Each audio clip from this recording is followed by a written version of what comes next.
Welcome into UGA Football Live with J.C. Shelton, where the dogs come to talk.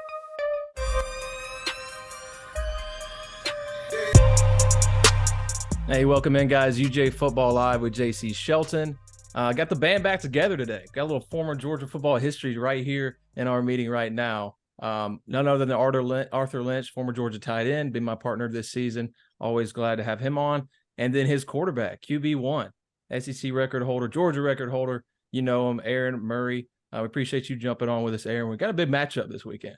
So excited to really talk about this. It's the biggest matchup, at least in Athens this year, as of now. You know, we got Ole Miss next week, but they got a tough game against A&M this Saturday. Wanted to get your thoughts on this, Aaron. You followed this team. You know them very well. And I think we'll start with just your takeaways from Carson Beck's performance in Jacksonville. Really high energy game, very intense rivalry. You know these so well. What did you think from him stepping in there and playing as well as he did? Well, first off, don't forget Arthur Lynch and I had roommates for a couple of years in Athens too. Yeah, ECV, right. baby. ECV, Right. let's go. ECV and then ECV Talmadge. and oh my goodness. It was we had a good run. This is a dangerous tandem right here. That's all I gotta say. We'll say that for another show on a different channel. Carson, I'm very impressed. It's an emotional game, and I posted something about this last week. It's more emotional when you're from the state of Florida. It means a little something more. You know, I had a ton of friends that went to Florida. I had a ton of friends that went to Florida State. Arthur knows that. We took a little trip down there during one of our bye weeks, had a good time. And so my phone's blown up all week from both sides of you suck, we're going to kick your butt to, hey, go kick their butt. We hate Florida. And obviously my parents lived in Tampa too. So they were kind of feeling the pressure all week as well. So that adds into it. And I know players always say like, it's just another game. To me, it's not. Like there are games that you kind of feel the energy and feel the pressure a little bit more. So for Carson, the guy from Jacksonville, to go out there without your star tight end and Brock for the first time and be that efficient and that command and not really make really any mistakes. Like, did he hit every pass? No, but you're not going to be perfect. I never saw any major mistakes though. I go back and just think about it, like, man, that was one hell of a game, very impressive and continues to dominate. Yeah, and that was my next question was Brock and how that offense would look differently. And we expected that a bit. Did anything stand out to you in that space with dealing with the loss of Brock? Any offensive changes that you saw? Arthur knows this. Like Arthur, like Bobo's offense is, even when we were there and we had talented tight ends from you and Orson and A White, like we had athletic tight ends. But the offense went through the receivers. Like it went through AJ and Malcolm and Bennett and Marlon. Like it was always a receiver first offense. So like this is more Bobo's wheelhouse. And not saying like he doesn't like to use tight ends. Like anytime you have a guy like Brock, you want to use him. It's a top 5 NFL pick. But this is more Bobo's DNA. Run the football, get your receivers involved down the field vertically, and you saw that have success right away. So I don't know, like, do you agree with that, Arthur? Like when you look at the offense, like it reminds me more of what Bobo wanted to do back, 10 years ago. Yeah, I was just gonna say, like to that point, and JC, we've kind of talked about it previously, particularly about Bobo. It's like Coach Bobo is always going to play to the strengths of his team. Meaning, right? If he's heavy wide receiver, he will, he'll want to be in rifle, which was like 4 wides for us back in the day, right? If we're a little bit short on receiver and we're strong at back, like we were in 2012 at times after Marlon and Malcolm, when Marlon went down, we double back on backs. We'd run a little bit more we'd play with a fullback. We'd go 2 tight ends. And I think that comes down to how underestimated he is as a play caller and how high of a football IQ that he has. He just understands personnel really well. He knows how to evaluate the talent on his roster very well. And he's an unbelievable developer. And this is coming from a guy who did not particularly like Mike Bobo in his first year of college. Right. And was it Bobo or was it Searles? Was it Bobo or was it Searles? Well, I hated Searles just because I hated Searles, but definitely disliked Bobo. Probably because I didn't understand what they were saying. And they were mostly just telling me to like get in line. I thought they were telling me to piss off, but neither here nor there. Long story short, he just has an uncanny ability to develop talent and quite honestly, get the most out of his talent. that includes me, right? Like I was not a very naturally gifted athlete like a Brock Bowers.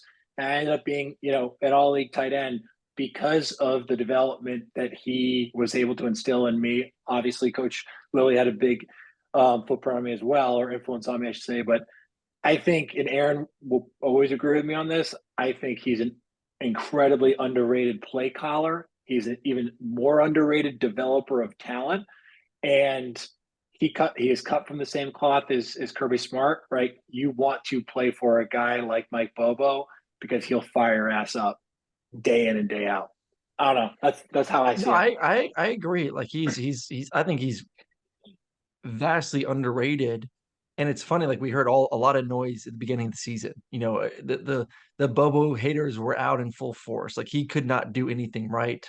And I feel like, to me, that's really quieted down. Like I haven't heard any bitching and moaning from the Georgia fan base in quite some time about Bobo. I think he's kind of asserted himself as I am a legit play caller. This is the number 2 scoring offense in the SEC. That's the number 2.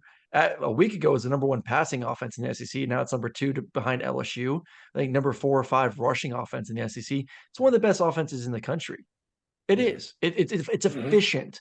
Like I think people mix up flash with efficiency.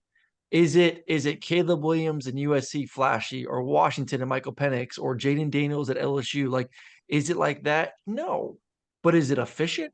Does it get the job done? Does it just turn out first downs and first downs and first downs and first downs with a highly high percentage quarterback and a great run game? Yes. So it's a different way of doing it. Yeah, it's not the home runs all the time, but it's a methodical offense that you look up and you're like, holy crap, how the hell did they score 40 points? When did that happen? Yeah. It's just a different way to do it. And you look at the explosive numbers. I was looking at it this week because we got at that point of the season where the numbers can tell the story as well. And you talk about Mike Bobo and the haters being gone. I think, but partly because the numbers compare so well to last year. They're haven't really had drop off, maybe in a couple of statistical categories, but not by a lot. And you look at the explosive plays, and we're already surpassing that of last year. Plays over 40, 50 yards. So I think that's really impressive, especially with all the moves and the new quarterback. And it goes unnoticed, and especially now with this game coming up. And I think it's interesting from this standpoint. Georgia still over 2 touchdown favorite, 15. You look at the matchup, it's number 2 versus number 12, a team that has lost 1 game, and it was to an LSU team. And that game did not go out of the scoreboard indicated, right? Because of that pick 6 at the end. Played them really tough, could have easily won that game. Still 15-point favorite. And we've seen Georgia as big favorites this year dominate teams. Last week, you look at Kentucky. This is a kind of a revenge game for the Georgia Bulldogs. Last year and how well they played Georgia, which was really impressive then. Brady Cook was really good in that game. We saw that coming out party, I think, for him. So I think Georgia has some extra motivation that they don't need. You add CFP number 2. Kirby Smart won't say anything. We know that, Aaron, but the players, they might think something, they're not going to say it. They're not going to put it out there, but they might feel slighted as well. So extra motivation. How do you think this team right now, this Georgia Bulldogs team, without Brock, going into Athens, playing this Missouri team that's a very good offensive team, 4th and 5th in yards per game and points per game in the SEC, and a defense that plays well. What do you expect from this game on Saturday? I do expect them to cover the spread, and I hope so. I put some money on them to cover the spread, so I'm going to lay those points. I think Georgia. You look at position by position, they're better at every position besides maybe the slot receiver. I mean, and listen, Dom Lovett was the starting slot receiver for Missouri last year. So we got talent at receiver. I would say as a unit, our receiving core is probably better.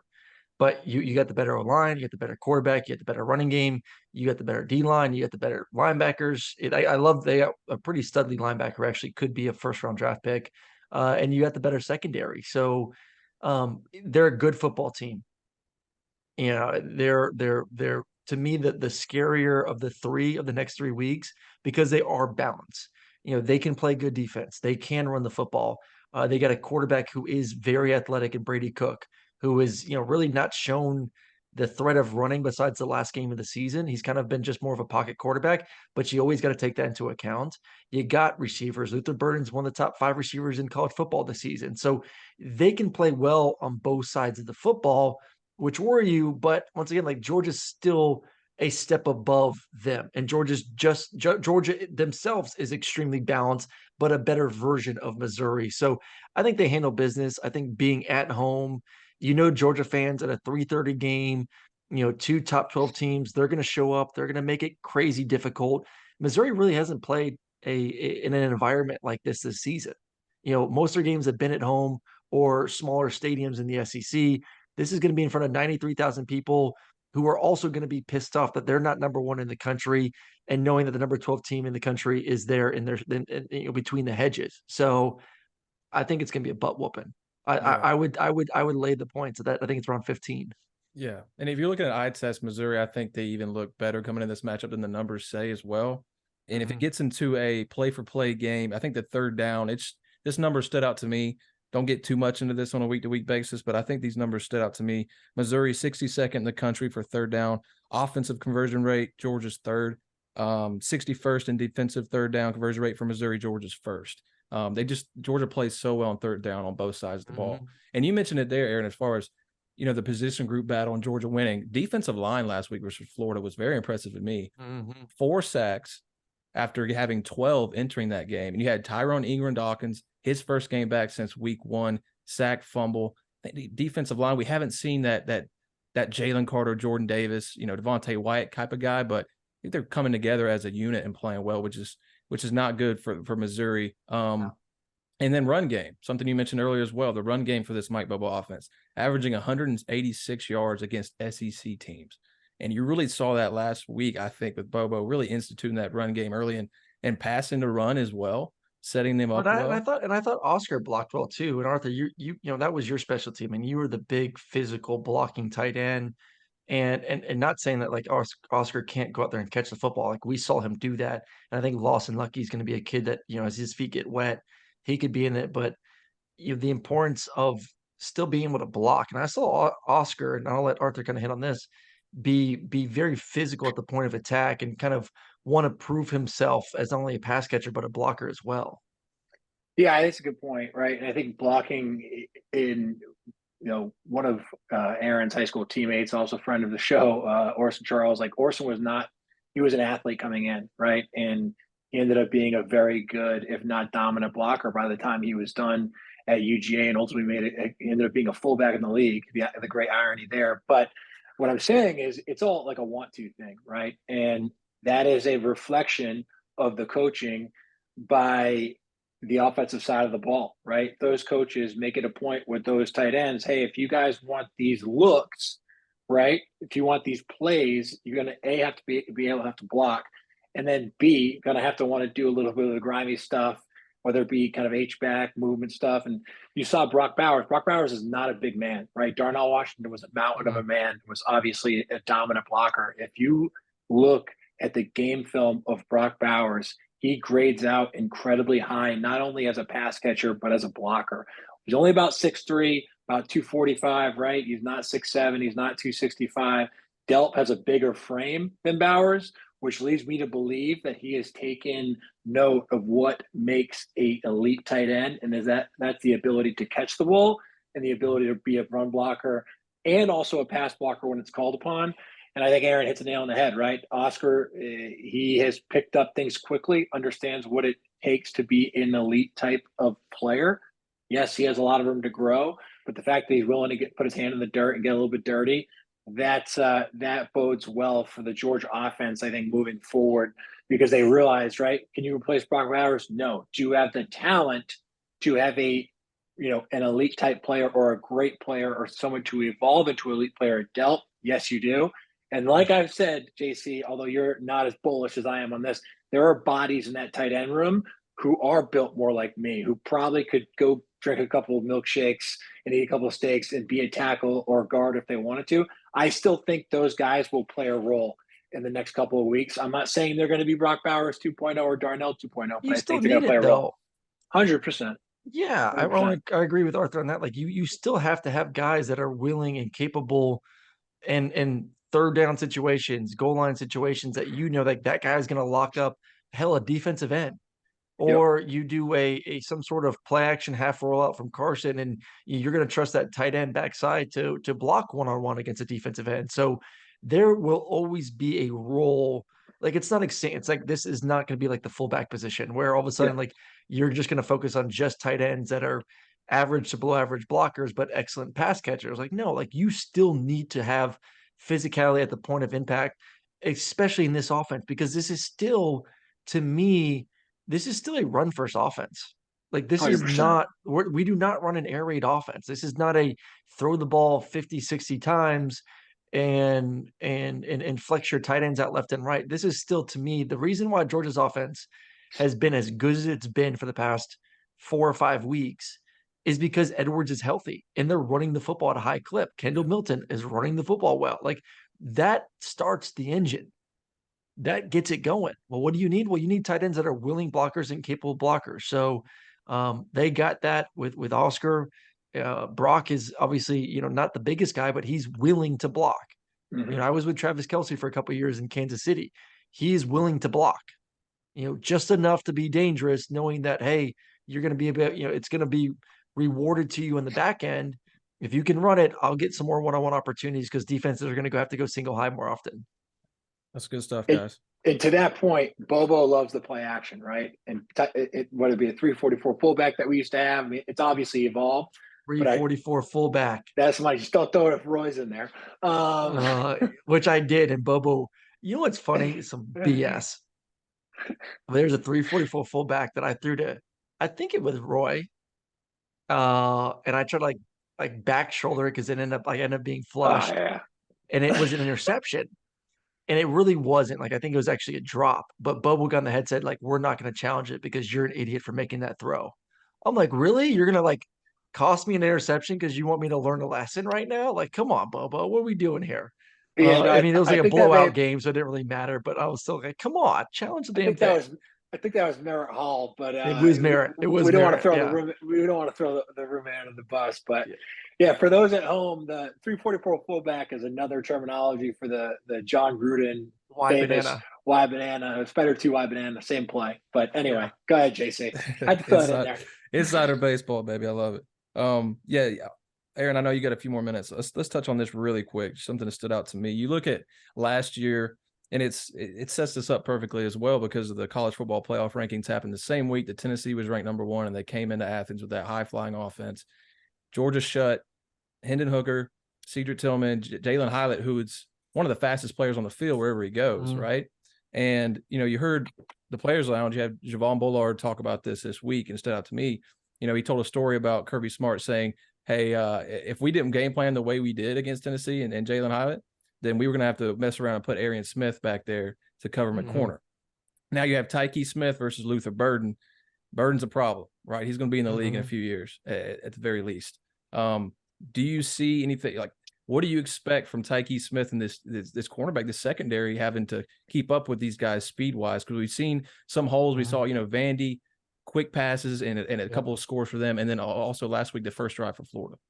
Well, I think for Georgia, the first things first is like you can't allow Missouri to run the football with a light box. And if Georgia can be able to stop the run with 6 guys in the box and win the line of scrimmage, what it's going to allow them to do is what does Georgia have? I think Tyke is maybe one of the best nickels in the game right now, but you have 2 elite safeties, Javon and Malachi Starks. Well, the great thing with a slot receiver is they can play with a little bit more space. You can get them the ball with, skinny slants. You can get them with bubbles. You can get them with jet sweeps. Like, and I had Missouri the first game of the season, and he's an incredible receiver, not the most natural catcher, but just a playmaker. Like he's someone that you just want to get the ball in his hands, and which is what makes him such a great slot receiver.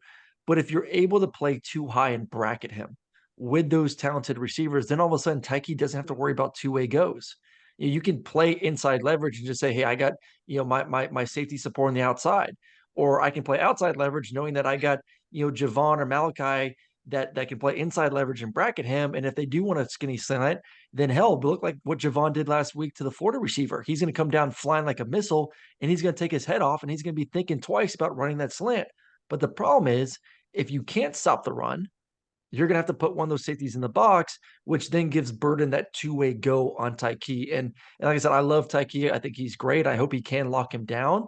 but that's a tall task to ask for any DB to be able to play in that much space against an elusive, talented receiver like Luther Burden. So I think first thing first, Georgia, stop the run and be able to play a little bit more bracket on the back end. I love it. I love it. We appreciate your time, Aaron. I know you got to go. Check him out, SiriusXM, the Players Lounge. He's got 40 jobs, snaps as well. Too many Aaron, jobs. we appreciate you. And we like listening to you on ESPN too. You're doing a good job. Aaron, I love you, brother. It's so good to see your face. Tell Sharon I say hello. Give hugs and kisses to the kids for me. I hope I see you soon in person. Come on down for SEC championship game, baby. Come on, Artie. Yeah, we'll see. You can't jinx it. We got to clinch it first, then we'll get some tickets. Just got to win this weekend. We'll talk about it after. All right, brother. Tell the family I say hello. Love you. That's great. I love having Aaron on, getting you two guys together too, seeing the smiles. Yeah, a lot of memories there, man. A lot of memories, both on and off the field. Aaron is one of the. It was by chance that he and I ended up rooming together. Orson had moved out of his place. I was living alone, and they were like, "We can't have a sophomore living alone." And so Miss Rhonda was like, "You want to go live with Aaron?" I was like, "Yeah, for sure, let's do it." And in a lot of ways, Aaron is one of the reasons I stayed at University of Georgia. I thought about transferring my sophomore year, and then B, he really set an example for me of like, oh, this is how you need to present yourself both on the field and in the locker room, and then in the classroom to be able to succeed, right? Like, I know we're peers and we were roommates and we were best friends and all that jazz, right? But he just had a very deep sense of maturity early on, which is obviously apparent, right? 4-year starter, 2-time captain. But, I don't think I would have, been voted captain myself had it not been for the relationship that he and I had and that he and I fostered through my time at UGA, man. And obviously he's killing it, right? He's meant to be in football in one shape or form. Yeah. And him being able to do it in the media, I think is the right lane for him. And obviously he's found success, but being able to talk shop with him, right? That means a lot to me so I thank you for making that happen. But of course, yeah, man, he's one of a kind. I appreciate his friendship in so many different ways. Yeah, no, he's one of the best. And in this business, you meet some good guys and you meet some not so good guys. And Aaron is by far one of my favorite guests to have on, and now is my boss as well. So now I'm just hyping him up to do it. You talk about an Energizer bunny, man. He's always up for it, right? Yeah. If he can do a 5-minute spot, he'll do a 5-minute spot. Yeah. Guys, we did miss Aaron's prediction, but I do have it here. He had to go SiriusXM, catch him there, 35-17 Georgia. So he has Georgia covering there. Let's get back to our regular scheduled programming, our weekly show with Arthur Lynch. You want to do a little history class? Yeah, it's kind of it's a little bit of a piggyback of last week's or 2 weeks ago, because it's that 2012 season, right? And it was the first. I want to give you the exact date on this but it was another show out by Jarvis Jones. But when we were talking about, it was in 2012 was the inaugural season in the SEC for Mizzou and Texas A&M, and like it was such an era for college football because we weren't really calling this like realignment yet, although there had been like significant realignment, right? Big East was folding, ACC was expanding, but when A&M and Mizzou, I always thought it was a little bit weird that those two came, but that was a big deal at the time, right? Grown man football. Man, you're doing the lesson for me. So it's 2012, and Sheldon Richardson, who I played with very briefly on the Jets. He had a better career than I did. I think it was the Jets. He was like he was supposed to pick a top 10 defensive tackle, and to be fair, number 34 nose tackle. The dude was a beast. But he kind of was mouthing off that it's saying like, he said something, I forgot the exact quote, but it was like, we play grown man football here at Mizzou or something like that. And it was a challenge for us September 8th. So it was the first SEC game that we had. And I think we played like Buffalo week one, like another, I think it was, Buffalo was week one. So we were 1-0. And we ended up playing Missouri, right? Week two, they had just had like a little bit redone with their stadium. So it was like a grand opening of whatever for like this renovated stadium. And it was in Columbia. And I grew up, just like we all probably grew up, watching like the Chase Daniels of the world, like throw the ball all over the yard, right? And Gary Pinkel was their head coach, recently inducted in the College Football Hall of Fame, and really kind of took Missouri from obscurity to like a very prominent football program in the Big 12. They come over to the SEC, and I'm not gonna lie, like I was still getting used to being a starting tight end. I was nervous, right? Because it's like we don't. I knew we had the better team, but like when you're playing kind of like a foreign opponent, right? Like you don't really know what to expect. And sure enough, like they kind of gave us fuel to the fire, and it was a barn burner. First half, I think it was like 2020, right? We went 3-0 in the first series. Then we went down a little bit. James Franklin, I think the quarterback was his name. Obviously, no relation to the coach. Number one, kind of a dual threat guy. We beat him up, man. He had a hurt shoulder going into it, and by the end of the game, he just damn near quit, probably because his body was broken. But we ended up winning 41-20, 2020 at halftime. And for those of you that remember, there's two things that I remember distinctly out of the game. Jarvis Jones had like I don't know if it was an interception or strip sack Yeah, or it was an strip fumble. interception. Well, he might have had another fumble, but I know he had the interception that. But it was just one of those. That was like the first, or excuse me, that was like the first game of 2012 where Jarvis was starting to do the things that he was doing at the end of 2011, a la the Florida games dominance that we were talking about. So Jarvis kind of really turned things for us around in second half. Then we ended up running up the score 41-20. But at the end of the game, our other roommate, so Christian Robinson, who is now the linebacker coach at Baylor with Dave Aranda, it was myself, Aaron, Christian Robinson, Dustin Royston, who's also a college football coach, and Ty Fricks is now a doctor. Go figure. We were the five guys that lived together, but Aaron and Christian got one of those like whiteboards that you have on the sideline. Now they probably got iPads, but the whiteboards that the O-line would always that Coach Trent would use to like draw it up. Hey, this is what we're gonna blah, blah. And Christian wiped it off. Him and Aaron put grown man football, like welcome to the SEC, grown man football, and like held it up in front of like Georgia fans in the stadium. It was kind of an iconic picture. Yeah. And if I'm sure you can find, I know Christian Robinson's probably posted it a bunch from back in the day. He may have had to take it down when he coached at Florida, but yeah. So that grown man, Jarvis Jones kind of re-coming out party, September 8th, 2012, inaugural season for Mizzou. We beat him 41-20, but the grown man football game is how I will always remember it, right? Yeah. Welcome to the SEC. Welcome to grown man football. So that's a little bit of history lesson. I figured a good one for Missouri. It's technically not in September. We're in November now, but it's perfect. That always comes to my mind. So with that, JC, take it away. Yes, sir. Latest episode or segment, I should say, of History Class with Artie Lynch. And it came immediately to mind when you mentioned Missouri and Jarvis. If you Georgia fans, if you want to get in a run through a brick wall headspace early Saturday, open it up and just pull up that picture. That's all you got to do. Maybe watch some highlights too. That might get you going too. It is somewhat like I using the word iconic gets thrown around a lot, but I think like for that era, especially, right? Like that grown, like that was a coined phrase at the end of it, like grown man football. You know what I mean? And to Missouri's defense, I think they've adapted pretty well in the SEC overall for what their program probably has for the weight that they can throw around. And they won the SEC East in 2 years in a row too. 2 years in a row. Yeah. Right after they got there. So that was impressive.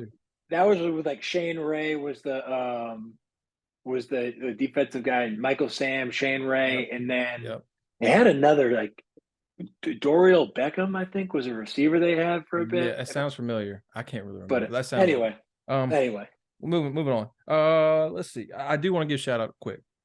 Yeah. Georgia offense, we didn't talk about with Aaron because he had some time constraints, but Ladd McConkey really answered the call. And, I tweeted you on Saturday because we had just talked about it the week before. And I'm rarely am I right. So I want to take advantage of when I am. And we were talking about the receivers going to get these reps. Who's going to get the reps? It's Ladd McConkey. And sure enough, we didn't know about his back, how bad it was, because it's, Kirby does not release this information. He's not going to tell you all the details, but we saw Ladd was getting more reps, obviously, and contributed when he needed to. But this game was a coming out party. It reminded you and everyone in college football really that Georgia doesn't need one guy to do everything. Now he had the best game, but he really didn't need to push it to him that much either. But he was just open, so he took advantage of it. And Ladd showed some really great speed. I don't think that back is hurting him too bad, so I want to make sure to give him a shout out for a career high 6 catches, 135, and a touchdown.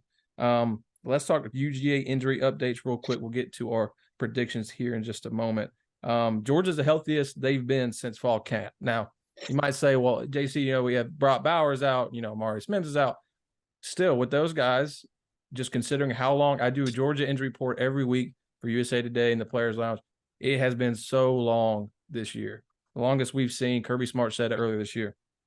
So, with that said, updates here. Xavier Truss, who had that ankle injury, weren't sure if he's going to start at right tackle. He did. He started. He played. They played well as an offensive line. Kendall Milton played. Remember, he has an MCL sprain that he aggravated versus Vanderbilt. He was back, looked good. It's great to have that physical running back right there because, Dejon and Artie, we've seen Dejon play so well since he's gotten back. And it seems like he's getting better and more confident each week in that number one spot, which he hasn't had until this season. And then you add Kendall Milton and then that 1-2 attack. I think that's really hard to stop with how physical Kendall's right. I think that's key, man. I don't know about you. I think Milton back healthy is, if you look at the success that Georgia, and I hate to cut you off, but I wanted to expand on this with Aaron. Obviously, he had to go, but when Georgia's has been at its best, even like pre-Kirby, right? When we had 2 efficient, effective backs, I'm not talking about like it's got to be a Chubb, Sony Michel, like 2-headed monster, Gurley, but 2 dependable running backs that like strong, tough, do have enough breakaway speed, but could do a bunch of different things really well. Like throughout Georgia's existence, man, when they've had 2, they've been a tough football team to beat. And like you and I kind of talked about it earlier in the year, it's like when this team gets a reliable run game going, it's going to be a tough train to slow down. So it has been, I was pumped to see Milton. Yeah, me too. As I said, we both think that's huge, and I think it's something that goes unheralded just because of how well Carson's playing. The just receivers, the receiving core, add in the tight ends. It gets swept under the rug, and it was a lot to break down each week. So I understand, but the way the offensive line is playing in the run game and running backs, but also pass blocking, Georgia once again leading the SEC in sacks allowed. They can block anyone passing wise right now. We have not seen a team challenge Georgia's front, at least in a pass blocking way. Something to watch out for. Ending up injury updates here. We'll get to predictions.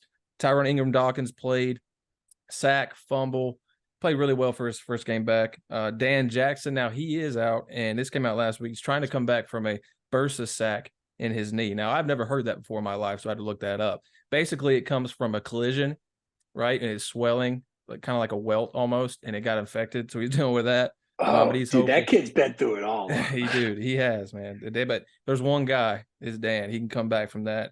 A big leader in that secondary. So he is. I know he hasn't played as much because of how else everybody else is playing, but he is a big part of that secondary and a leadership role as well, and special teams. C.J. Allen, the freshman, he's tweaked his hamstring. He's hopeful. And Amarius Mims, good news, dressed in Jacksonville. Didn't play, but dressed. So that's a good sign. That tightrope surgery is coming along nicely, recovering well. So I don't expect to see him this Saturday, but something to watch out for in the coming weeks. And Ole Miss is, of course, coming to town. Let's talk predictions here. I don't like I told Aaron, I think it's one of those situations where Georgia has the motivation. It's a top matchup, and when we see Georgia in their last 2 years in those matchups, man, they don't not only beat the team, they cover. You know, they cover big point spreads. And just I have that feeling that, you know, this 15-point line, it moved from 15.5 to 15. And that really tells you that people put money on Georgia, so Vegas wants people to bet Missouri. And Vegas has loved Georgia in these games this year. And we took Florida we took Georgia last, or at least I did, to cover last week. And you were right about that one. I was way off. I was right for about a drive, the first drive. That's about it. You've been right. You've been right several times though, this season. But with that said, I like Georgia here, and I like them big. You know, Missouri is allowing 23 a game.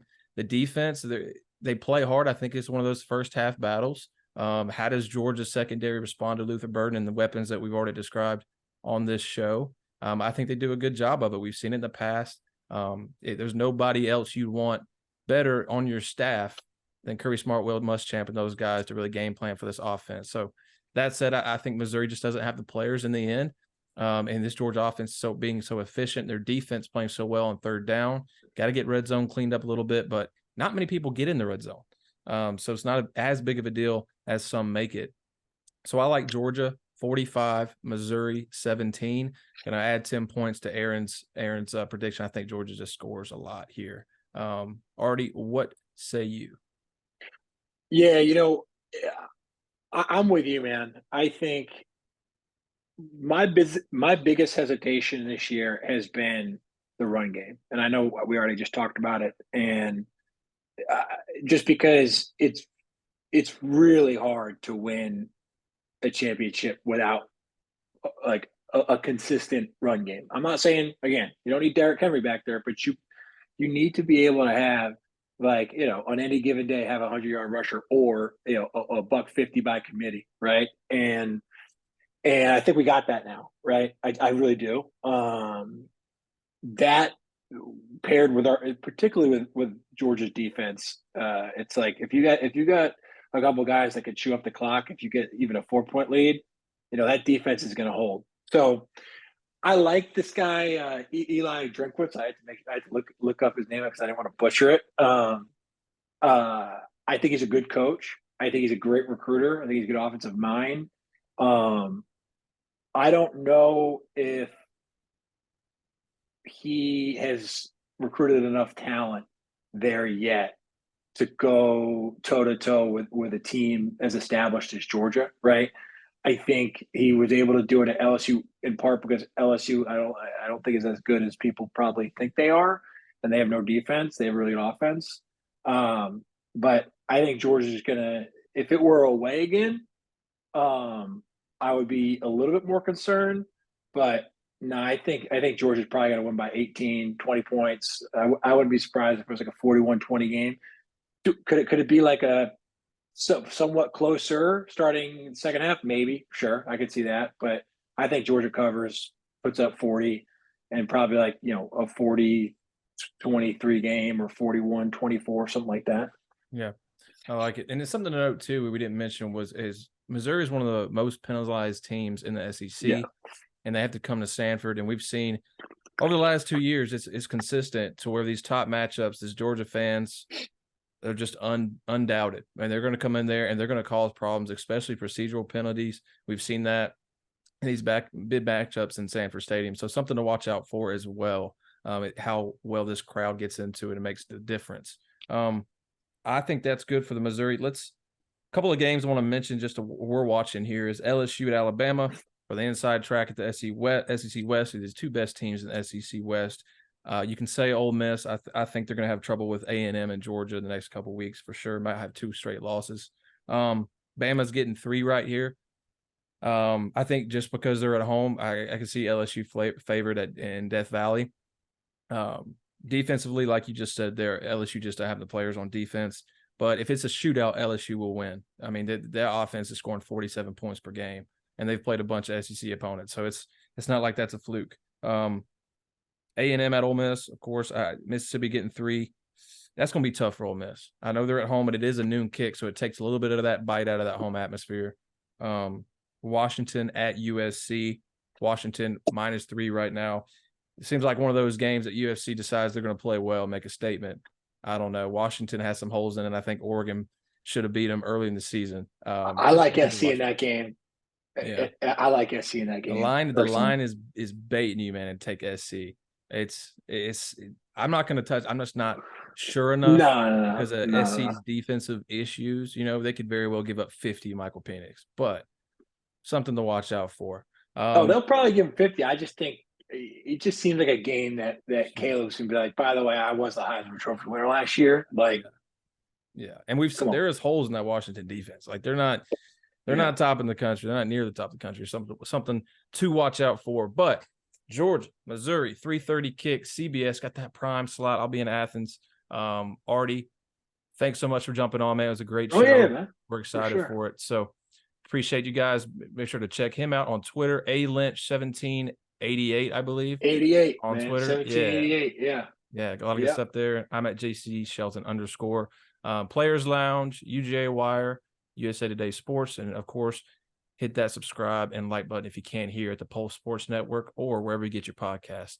Until next week, Artie, go Dogs. Go Dogs.